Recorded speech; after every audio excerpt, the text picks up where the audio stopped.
በዚህ ሳምንት ሌላው ኢቢኤስ ዋንጫ ከፍ አድርገን የመጣ ነው እንዴ ነው አቀባበል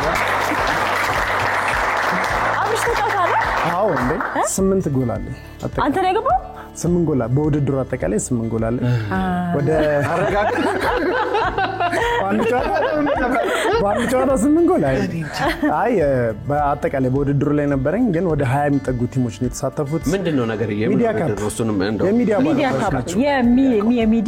ባለሙያዎች ውድድር ነው ሁሉም የሚዲያ ባለሙያዎች የሚሳተፉበት ከ20 በላይ ቲሞች ነበሩ ከነሱ ማለት እንግዲህ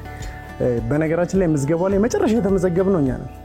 በምዝገባ ሂደት ውስጥ መጨረሻ የተመዘገብነው እኛ ነን በስራም በተለያዩ የበዓል አካባቢ ስለነበረና መጨረሻ ተመዝግበን መጀመሪያ ዋንጫውን ያነሳነው እኛ ነን ባለኞች ፊታኞች የሚባለው ማለት ከዛውጪ ናትናኤል ፍቃዱ ናቲ እናውቃለን ከኛ ጋር የሚሰራው እሱ የውድድሩ አጠቃላይ ኮከብ ተጫዋች ነበር ያለፈው ቅዳሜ ደግሞ አግብቷል እሁድ ዕለት አግብቷል እንኳን ናቲ እኔ እኮ ቀስ ያለ ነው ነገር የሚገባኝ እንትን ራሴ በጣም ያጨበጨበ አግብቷል ሲል ኳስ ነው መሰላታ ሚስት አገባ